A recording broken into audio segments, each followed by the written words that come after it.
mag-subscribe ka na.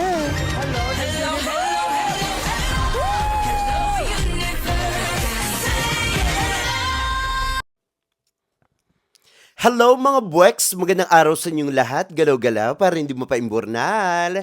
Hello sa ating mga subscribers dyan. Ganun din sa ating mga new subscribers. Welcome to Parade of Beauty! If you are here today, welcome to the new era of beauty. Beauty is in you. O, Jimba? Kamusta naman kayo mga buweks? Happy weekend sa inyong lahat.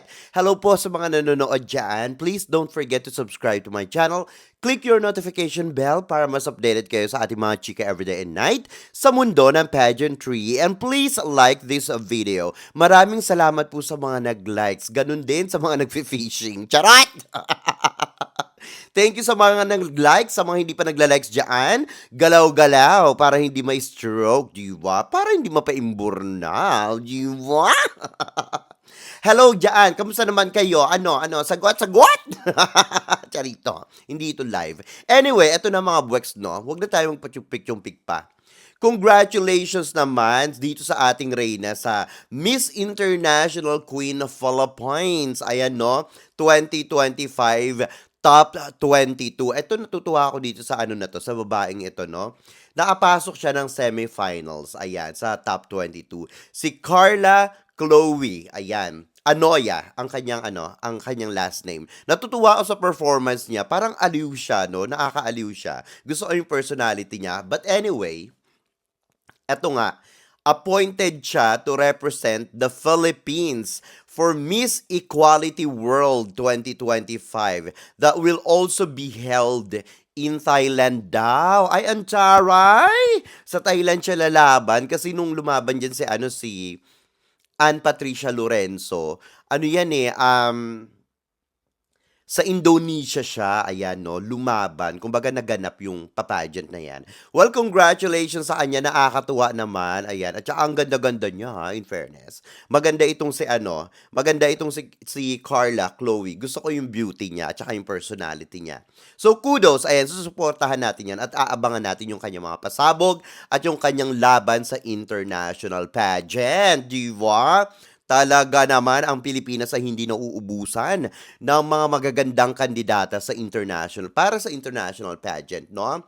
Anyway, eto na mga buweks, nakakaloka naman ito. Ay, Diyos ko Lord. Diyos ko Lord talaga. Ayan, nasaan na yung ating ano? Eto na. So mukha daw wala talagang magmo-move on, nakakaloka. Dito sa mga kaganapan sa Miss International Queen Philippines 2025. Nakakaloka ito. Ay nako, eto na.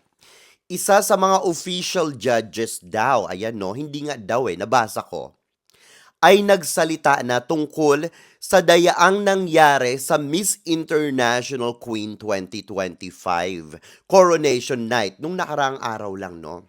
Or nakaraang gabi. Pero ang tanong, meron ba talagang dayaan? O baka naman iniisip lang ito ng mga kababayan natin na siguro hindi fans or hindi supporters nung nanalo na si Ann Patricia Lorenzo. Eto, basahin natin yung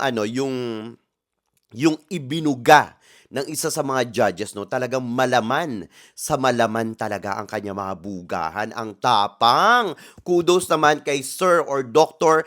Librado Toledo Jr. Ayan, no, isa sa mga official judges sa Miss International Queen Philippines 2025. Ayan.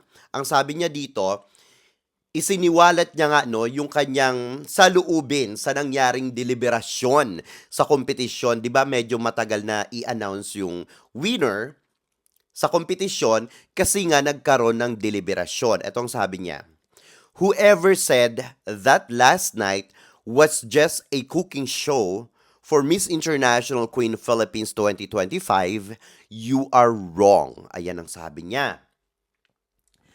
I was one of the judges during the closed-door interviews and during the finals. All of us had different points of view.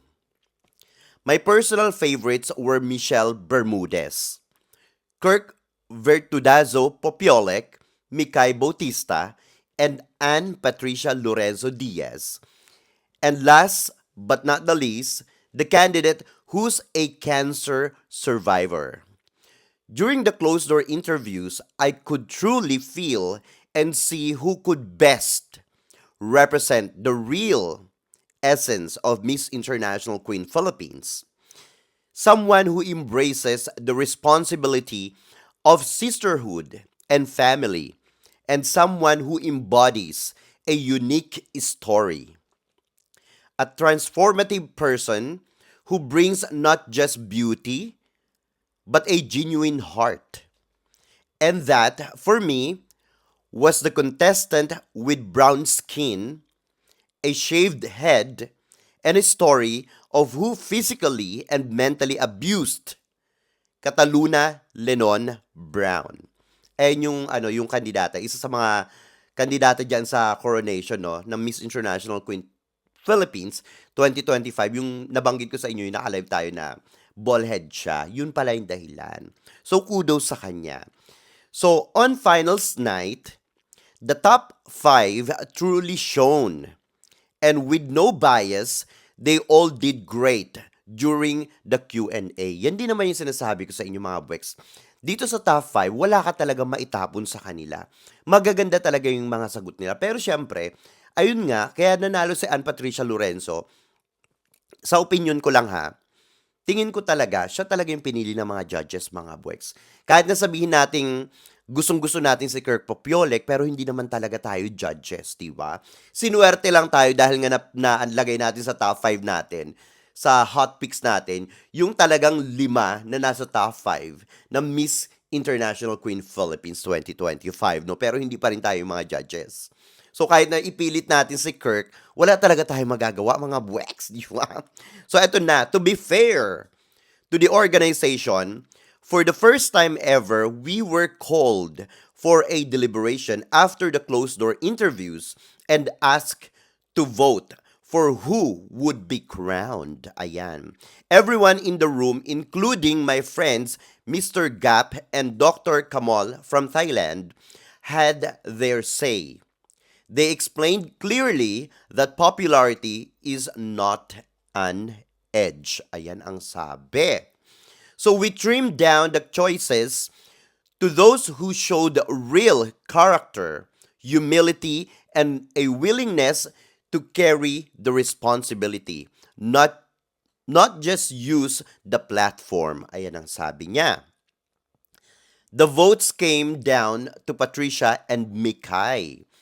So kahit pala hindi nanalo si Patricia, si Mikay pa rin talaga ang mananalo.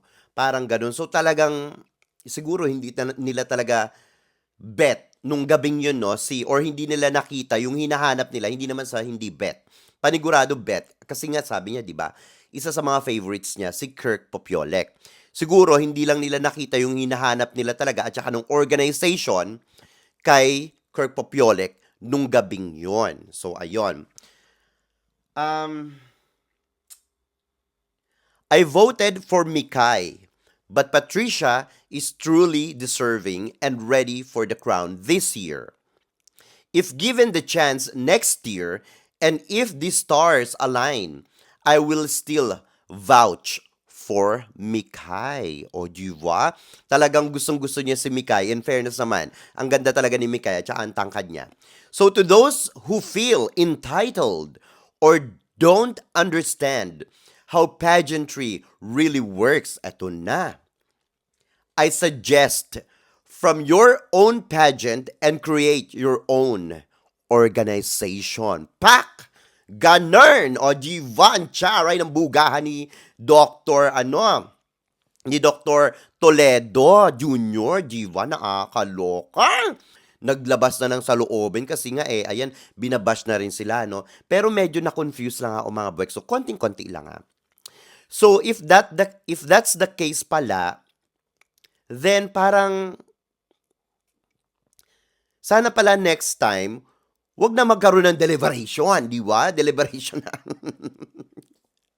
Parang na lang, hayaan na lang yung score, di ba? Yung talagang kung ano yung score, di ba? And decide kung sino talaga yung mananalo, di ba? Para kasing wala ring use yung deliberation pala, parang ganon.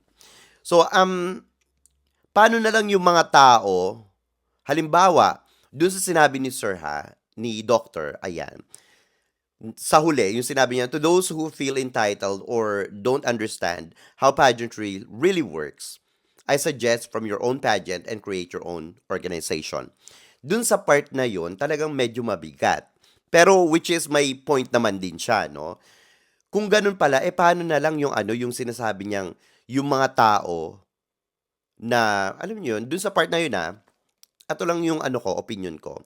Paano pala yung mga Pilipino na hindi naman entitled, 'di ba, to decide kung sino yung mananalo. Pero yung mga Pilipino kasi sa bansa natin,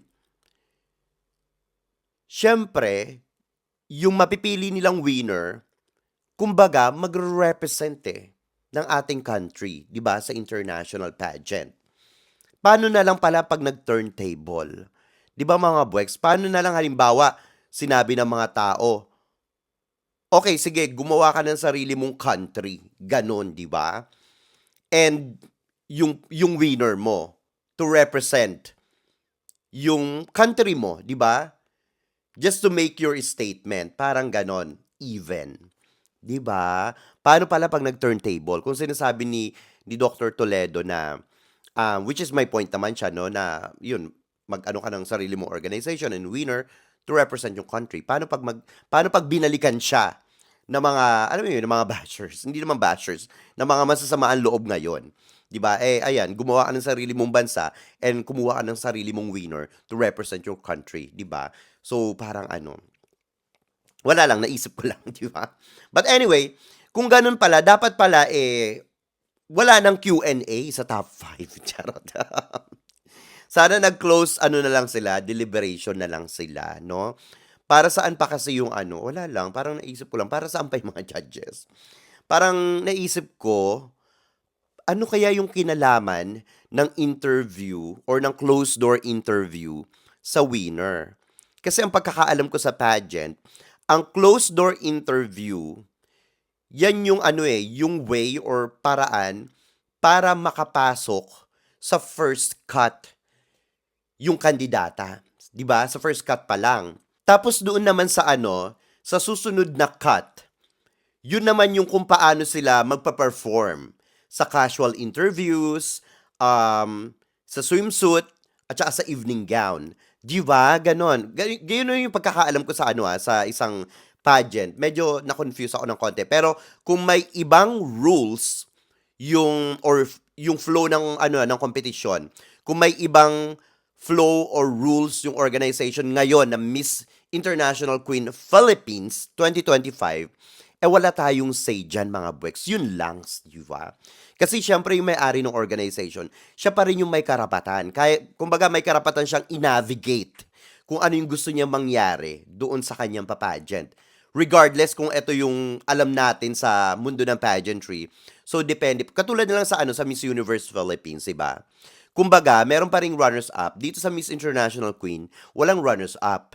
Sa Miss Universe Philippines, meron, di ba? Pero ang ginawa ng Miss Universe Philippines, or yung ginawa ng Miss International Queen Philippines, was similar doon sa Miss Universe Philippines 2025. Na parang nandun sila lahat, na ahilera silang lahat doon. Lima ba sila? Oo, tama, 5 sila. Sa top 5, no? Sa Miss Universe Philippines 2025 sila at sa Manalo. And then, in-announce na lang kung sino yung winner and then yung runners-up. Parang ganun. So, depende sa organization kung paano nila, kung ano yung gusto nila mangyari sa isang pageant, diba? So, dati kasi, ang alam natin, yung closed-door interview, yun yung paraan para makapasok sa first cut. And then, para ma-penetrate sa susunod na cut, dito naman yan sa mga casual interviews, sa swimsuit competition, at saka sa evening gown competition. Ganun. So, depende. So, we should respect kung ano yung naging plano ng bagong may-ari ng organization, which is si Sir Tien Den siya. Ayan, nahihirapan akong banggitin yung pangalan niya kasi masyadong yayaman yan, mga buweks. Alam niyo naman, hindi ako mayaman. Di ba? So, ayun. So, may deliberation pa pala, ayun, nung after nung coronation. Kaya medyo na siguro nagulo rin yung isipan ng mga pageant fans, diba, ng mga supporters. So parang what's the use na? Yung ibig sabihin what's the use pa? Yung ano, yung score sheet. Ayun lang naiisip ko lang, no? Medyo naku-confuse din ako. But anyway, kudos kay Sir or kay Dr. Toledo Jr. kasi nagpaliwanag siya. Thank you so much sa ano niya, sa kanyang explanation. Kahit papaano sana na nalinawan yung mga isipan ng mga pageant fans and ng mga supporters ni Mikay, ganun din ni Kirk Popiolek, no? But anyway, eto naman mga Bwex.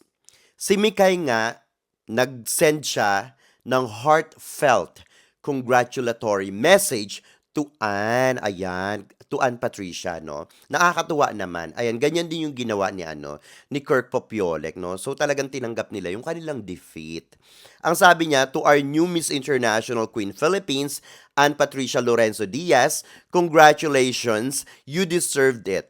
Enjoy your reign. We will support you in Thailand. O diwa. So tama na yung mga bardagulan ng mga pageant fans. Mukha namang walang problema kay Mikay, kay Kirk Popiolek, at saka kay Anne, diwa. So kudos sa ating mga reyna. Tama yan. Tama yung ganyan, no? Napaka-queenly niyan, Mikay, at saka kay Kirk, no? So kudos sa kanila. Napaka-queenly. Ang galing. Ganyan yung magandang behavior. Dapat hindi nag-aaway-away. Dapat support ang queen sa kapwa queen, di ba? So eto na. Eto naman yung sinabi ni Kirk Popiolek nung nakaraang araw lang. So right after, hindi, tama, nung nakita ko to sa interview sa interview ng isang pageant media doon, no? Kasi nga tinanong si Kirk Popiolek. And then ito yung sinabi niya. So, I won't be coming back. Ayan ang sabi ni Kirk. So wala na daw siyang balak bumalik sa Miss International Queen. Well, kahit papaano, merong kurot yan kay Kirk Popiolek. Siyempre, hindi siya yung nanalo sa title, no? Siyempre, ngayon, siguro yan yung nafe-feel niya, pero tignan natin kasi masyado pang bata si Kirk Popiolek, di ba? So, aabangan natin kung ano yung magiging plano niya sa mga susunod na taon. You'll never know, di ba? Baka mamaya, ngayon nasasabi niya yan. But anyway, sa mga susunod na taon or baka next year, pwede maisipan niyang sumali ulit, di ba? So, sana sumali pa siya. Kasi nanghihinayang din ako sa kanya sa totoo lang, no? Dito ay Kirk Popiolek, ang masasabi ko lang, she proved herself enough. 'Di ba? Napatunayan niya 'yan. Nakita natin yung kanyang mga effort, yung glow niya, yung kanyang dedikasyon, yung motivasyon, yung kanyang mga preparations, 'di ba? Talaga namang pasabog na pasabog talaga. So talagang malinaw pa sa pinakamalinaw na tubig mga Bwex, no, na sana ayun, sumali ulit siya. Nag-segue ako, hindi. Ayun, no? But anyway, ang mahalaga dito, she accepted the defeat, di ba? Gracefully and nothing wrong. Nothing wrong if now, di ba? Kumbaga, etong pagkakataon na ito, tingin ko, kaya niya yan nasabi, gusto niya namang piliin or pinili niya na no, yung kanyang sarili. 'Di ba? Etong time na to no, sa kanyang pagkakatalo dito sa Miss International Queen. Kailangan niya mag-heal and we should respect that. Hindi ibig sabihin na sinabi niya na I won't be coming back. Hindi ibig sabihin niya na may bitterness. So karapatan niya yan. She has all the freedom, no? Na magpahinga and then magdesisyon para sa sarili niya, di ba? And sa totoo lang meron naman siyang reason, 'di ba? Kung ayaw niya nang bumalik sa Miss International Queen Philippines kasi meron siyang business. So siguro magfo-focus siya diyan, 'di ba? So eto lang, siguro kaya rin hindi siya nanalo sa Miss International Queen ngayong taon ha. Siguro yung kanyang performances hindi nag-align, no? Or did not correspond with their vision this time, di ba? So ngayong taon, hindi siya nag-align or hindi nag-correspond, di ba, sa vision ng organization ngayong taon. Pero ang masasabi ko lang sa kanya, kung makakarating to sa kanya, no? Please don't give up. Don't give up. Laban lang, no? Keep chasing your goal. Kilala ka namin dyan, Kirk, no? sabi nga ni Catriona Gray, you are never denied. Denied, ayan no, only redirected, di ba? So sana yung redirected na yun, sana ngayon lang taon na hindi siya nanalo. Pero sumali pa rin siya dito sa Miss International Queen Philippines. Because I believe, Kirk Popiolek, pag siya yung naging kandidata rin natin sa international pageant, sa mga trends, no? Like, lalong-lalo na dito, specifically, sa Miss International Queen, panigurado ko, mga buweks. Panigurado ko. Talagang magiging malakas ang Pilipinas sa Miss International Queen Philippines. Kasi, Kirk Popiole, kompleto Ricados. Beauty, body, brain. Business, behavior. Diba? Lahat-lahat na nasa kanya. So talagang pag sinabi mong Kirk Popiolek na talaga namang inabangan natin ng mga ilang taon para makasali no, sa Miss International Queen Philippines na inabangan nating na mahinog. Tapos nakita nga natin pero hindi nga nanalo. Siyempre kahit papaano, kahit ako personally, nanghihinayang ako, di ba? But anyway, kung sino man yung nanalo ngayon na si Ann Patricia Lorenzo Diaz, suportahan natin siya. Pero kung ayaw nyo naman, okay lang. Choice nyo yan, di ba? So sana hindi mag-give up ng tuluyan itong si Kirk Popiolek. Sana bumalik pa siya kasi maraming nag-aabang sa kanya, maraming nagmamahal sa kanya, maraming sumusuporta sa kanya, at maraming naniniwala sa kanya, di ba? Anyway mga buweks, anong masasabi nyo dito sa ating mga chika ngayong araw na ito? Mag-ingay kayo sa ating comment section para makita ko rin ang inyong mga opinion. Hanggang sa susunod nating mga chika-chikahan. Bye for now mga buweks, and I love you all. Bye! See ya!